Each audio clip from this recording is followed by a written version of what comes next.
When he became Prime Minister in 1940, Winston Churchill was described by one critic as a half-breed American. His mother was from New York. He loved the United States, and he believed Britain and America shared a common political inheritance. But Churchill's relationship with the United States went far beyond sentiment.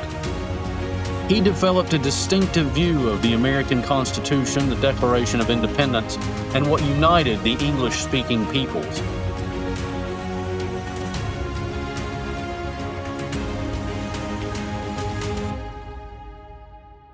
In this special episode, we explore Winston Churchill and the Great Republic.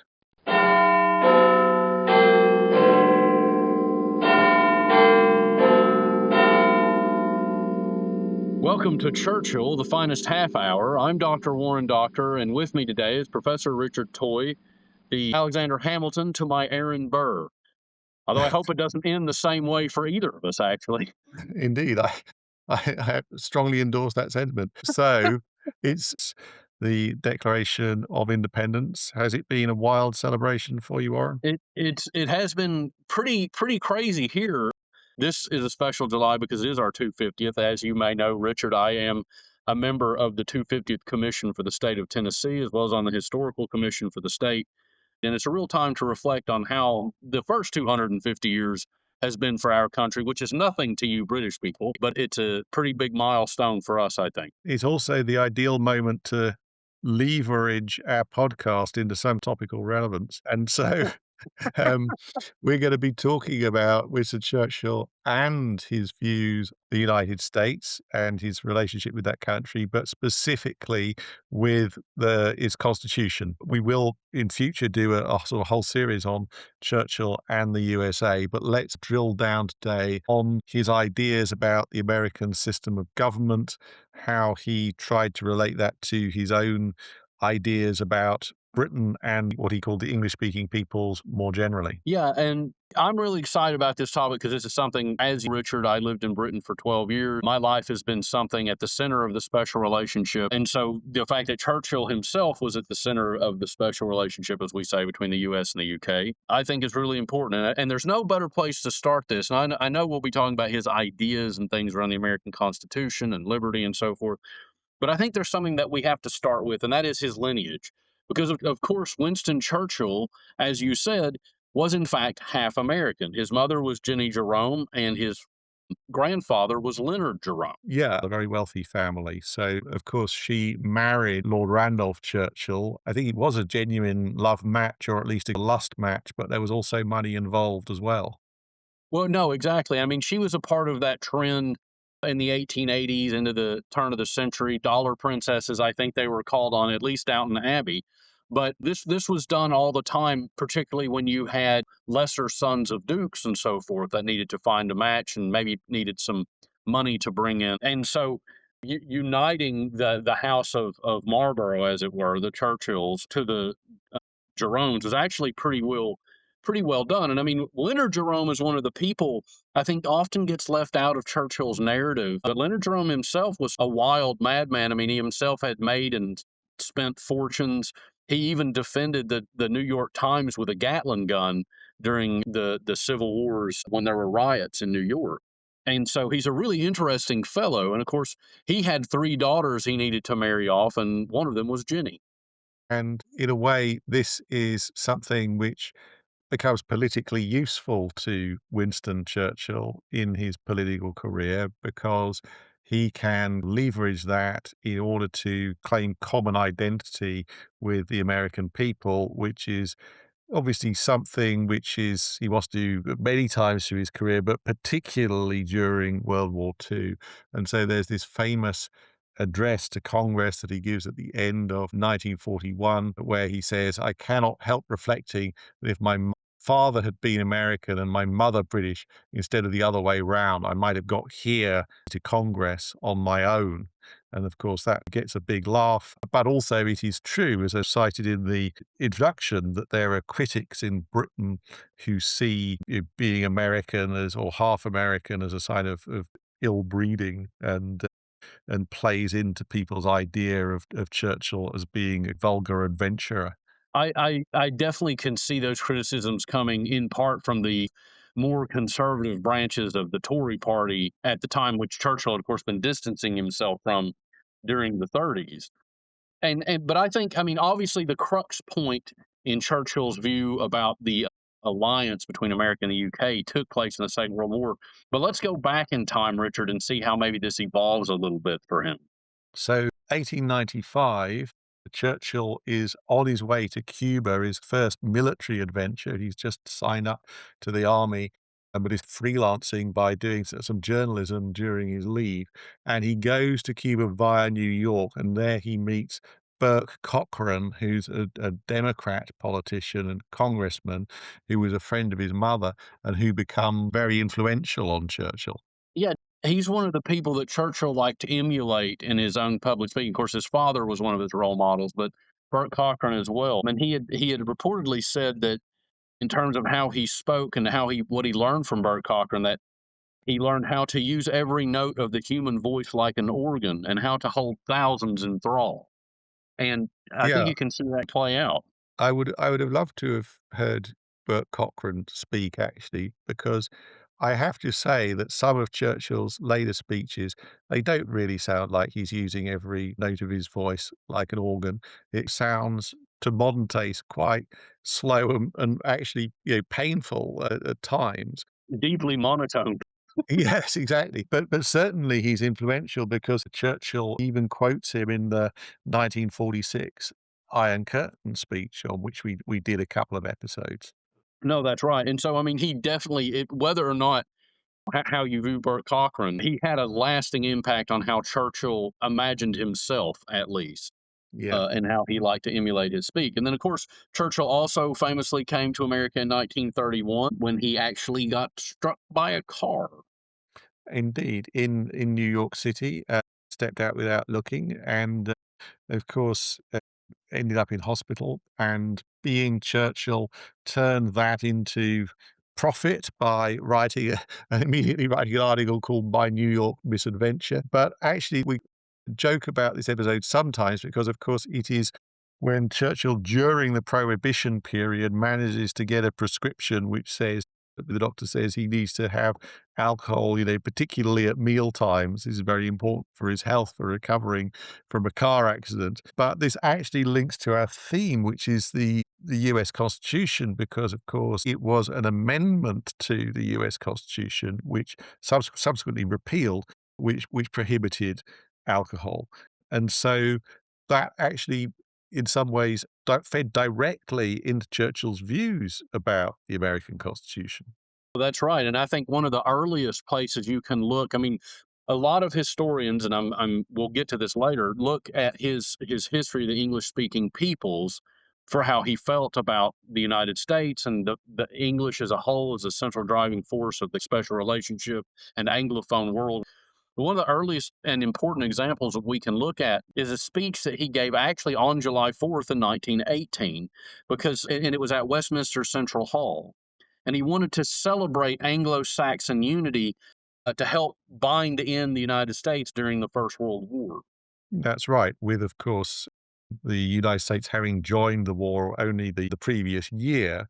And so there was this need, as you say, to bind the Americans in, particularly as this was just at the point where uh, the tide of the war was finally starting to turn decisively in the direction of the Allies. And so, of course, there's still a lot of suspicion of the British in the US at this time. And as we could see later during the Second World War, of course, there's a reassurance that needs to be done to say, look, you may think that we're a bunch of snooty limeys, but in fact, we share common values. And I think that that's really important because philosophically, he reframes the American Revolution not as a moment of break with the UK, but as a preservation of British liberty. So he's framing it, and I think he genuinely believes this, right? That this isn't a like complete break with the British. It's actually a reinvention of the ideas of John Locke and others who are influencing what these Enlightenment ideals that come out of the tradition of the British common law, which he's trying to highlight. Yeah, I mean, we also need to remember that he's previously been a skeptic of America, that just because he's half American doesn't mean that he necessarily signs up enthusiastically to everything that the United States does. But at this point, he is very much eager to claim the founding document of the United States as something which falls in a British tradition. So in this 1918 speech, he says, the Declaration of Independence is not only an American document, it follows on the Magna Charta, the Bill of Rights, as the great title deed on which the liberties of the English-speaking peoples are founded. Now, this, could seem like a bit of a stretch insofar as the Declaration of Independence central purpose was to tell the British basically to get lost. And he's saying, well, this all fits into this nice tradition of progressive increase of British liberty. Yeah, I think it's actually a pretty remarkable concept that he's putting the Magna Carta in this and the Declaration of Independence into the same thing, because again he's seeing this as an extension of British common law, which of course is unwritten, and just as a different branch of the same tree, which I think at the time in 1918 was probably pretty out there for people who were interested in geopolitical things. But he doesn't frame it as a revolutionary thing. Yes, exactly. And so really this fits into his broader overall ideology or worldview or thought pattern, call it what you will, which is that the story of the world is basically of everything progressively getting better over time, though with all sorts of missteps and mistakes and muddles, but basically everything's going in the right direction. And therefore, all these actually very diverse documents, whether British or American, that come out at very different times to different situations, all can be welded into one story of overall constitutional progress and increasing liberty. But I think there's also the politically sly thing that he's doing, because he also recognizes that America's still on the make, right? I mean, the United States is still growing at this time, just entering the world scene in a real way in the First World War. And this allows him to continue to show Britain's a great power, but look, it's also a part of the American power. It's like we're on the same team by default. For instance, he argued that by applying the principles of the Declaration, Britain actually maintain our communion with the powerful commonwealths our children have established beyond the seas. So it almost allows him to frame the United States as a part of the Commonwealth, right? Right. And so he's saying, look, Britain really matters, guys. Yeah, which read in certain contexts could be seen as quite offensive to the intended audience of Americans, right? Right. You say, well, we're basically all part of the same family, and maybe you made a little bit of a mistake in going so far as to actually declare independence, because actually we all should be under this big umbrella of the English speaking peoples. But you do your thing, guys, that's fine. Maybe he was. I mean, it is very sophisticated, but you do wonder what Americans at the time might have made of this. And also, of course, one could argue that by trying to kind of weave the Declaration of Independence into this essentially British tradition, Churchill is trying to blunt the anti-colonial dimension of it. Obviously, this is a anti-colonial document, or a document which wants freedom for colonies at a time. Churchill is doing this at a time when the British Empire itself was still a global force, and so sort of the idea of colonies having revolutions wasn't maybe so appealing, and so that he wanted to make this seem evolutionary and within the existing British way of doing things. And one of the things that I think gives credence to his cause is the fact that it's all in the same language, right? I mean, the thing that binds this is the Anglosphere. So, I mean, his point, and I think it's a good one actually, is that of course the Declaration of Independence and the Bill of Rights have to be on the foundation of the Magna Carta, because they're all in the same language. I mean, and therefore the same laws, the same cultures, the same, which is something I think was deeply important to Churchill, and you certainly get to see that later in life. But I mean, even as a young man, we always talk about his relationship with Latin and how he hated Latin, and I'm sure he did. But actually, as you and I discovered, he was not as bad a Latin schoolboy as he lets on. And I think that the lesson that he did take away was that the thing that bound the Roman Empire was the language. And so he's using the language similarly, or wanting to use the language similarly, to bind in a friendly way the United States and Great Britain.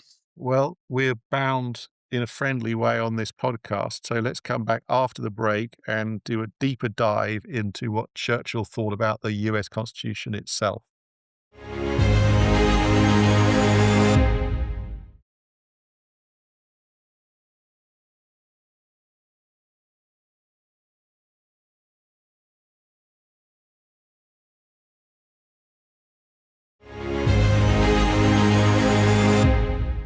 Welcome back to this special episode of Churchill, the Finest Half Hour, Churchill and the American Constitution.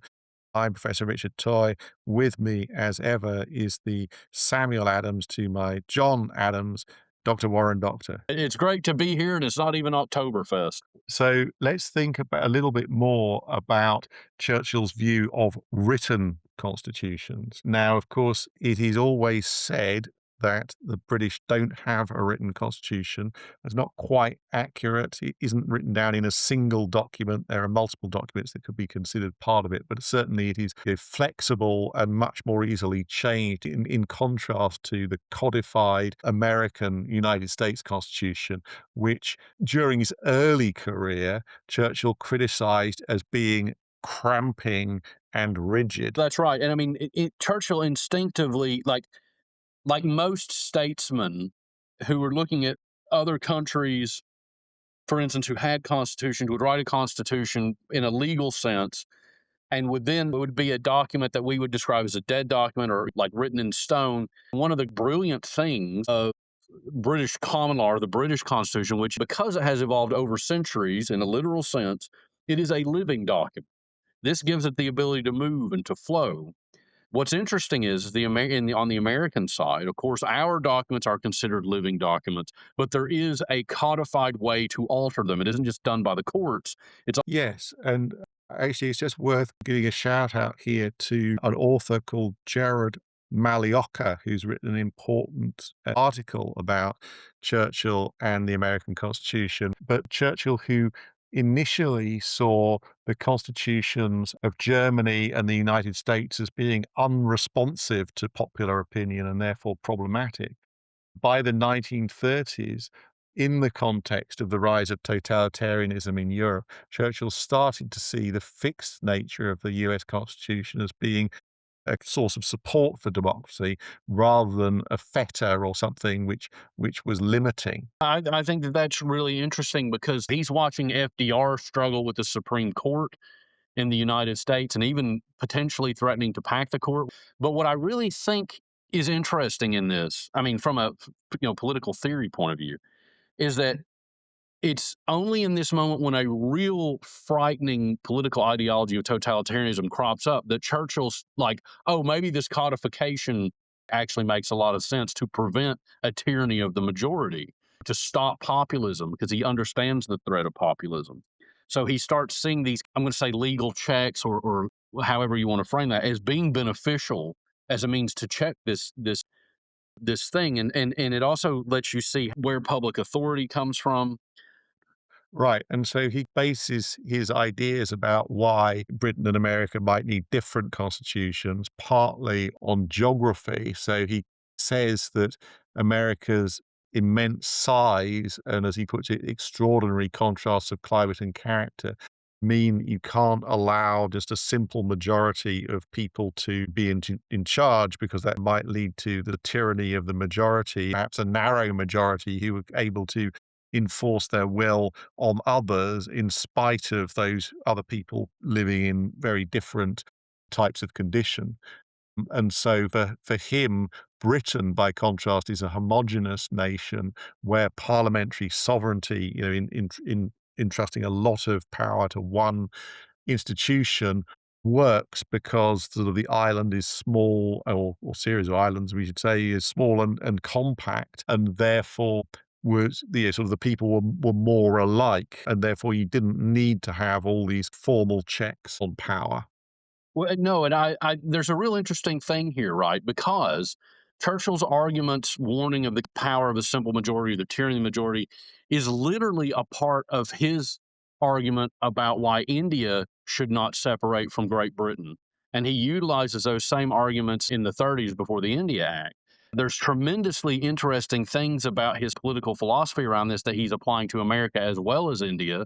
But I think that this is really interesting because you see his Churchill's political philosophies being utilized in quite a controlling way from the British perspective for India, but at the same time, he's seeing it as a bulwark in the American sense, and he's able to marry these two things in his mind very easily. Well, actually, there's a very interesting example because he writes in an American magazine a whole article about constitutions in I think 1936, and he actually takes the example of the India Act, which is something he had opposed vehemently, and he actually says, "Well, wouldn't it be weird if having had this very long debate over multiple years, if the law lords, i.e., sort of the equivalent of the US Supreme Court, were to suddenly say, well, you put in all that effort and now it turns out it's unconstitutional."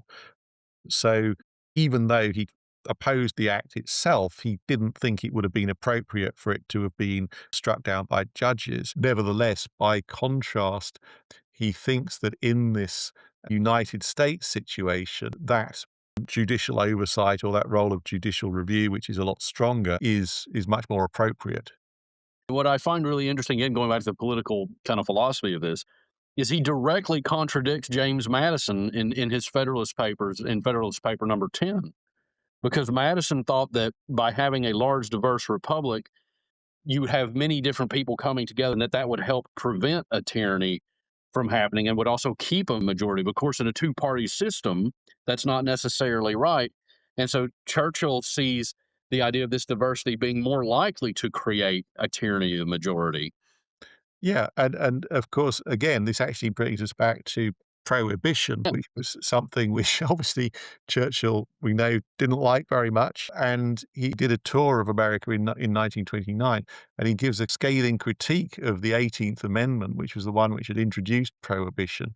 And he calls the attempt to stop the 120 million people drinking alcohol, and I quote, "the most amazing exhibition alike of the arrogance and of the impotence of the majority."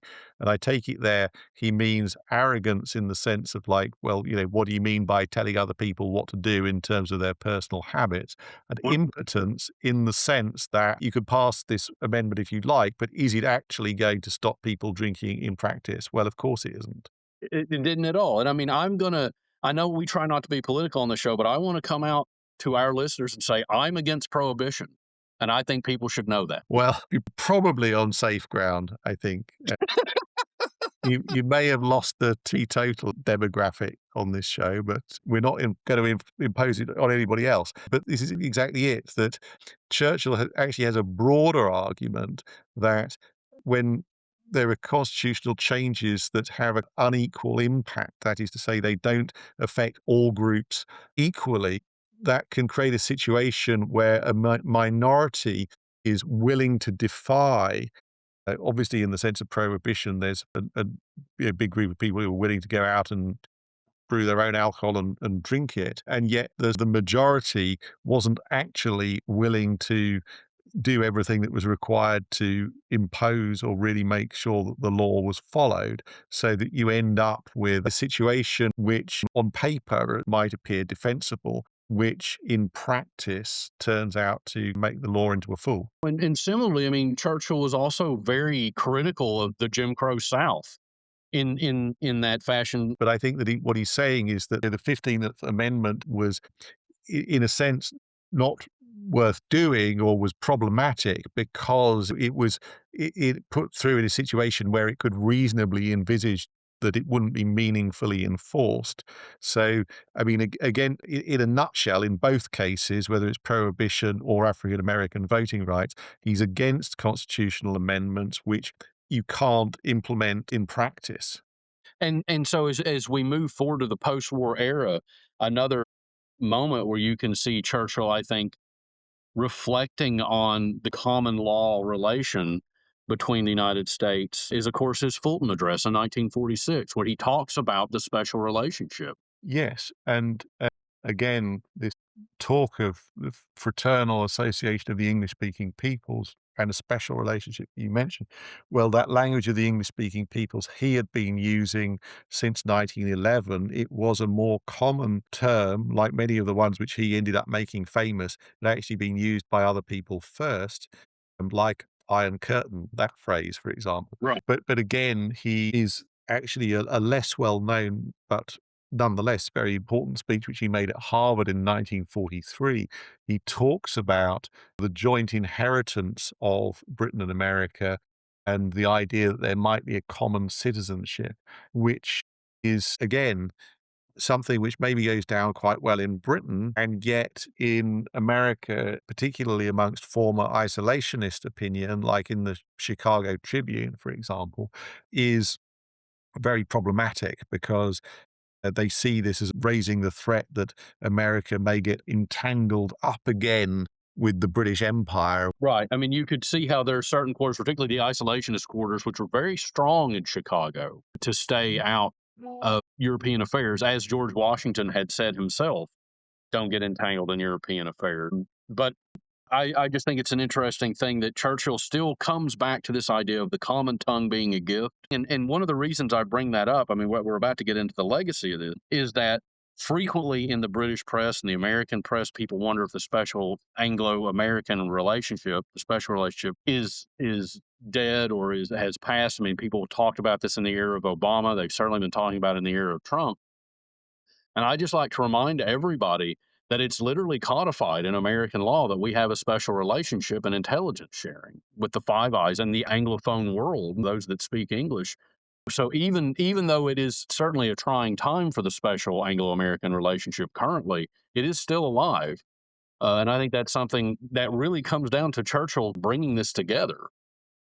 And it's very interesting to me that after Churchill retired, 2 years after that, in 1957, he actually gives a speech to the American Bar Association in London. And it's fascinating because he really didn't give many speeches post 1955. They're really only, well, maybe a little more than a handful, but that he really wouldn't bother if it wasn't something which didn't concern him quite passionately, I think. And so in this speech, he suggests that American law was more wedded to the older versions of English law than is the case in Britain. So again, he's trying to say there's this common inheritance. You're still drawing on British legal tradition, and again trying to bind the sort of the British Americans together in the aftermath, of course, this time of the Suez Crisis of 1956, which had created a major crisis in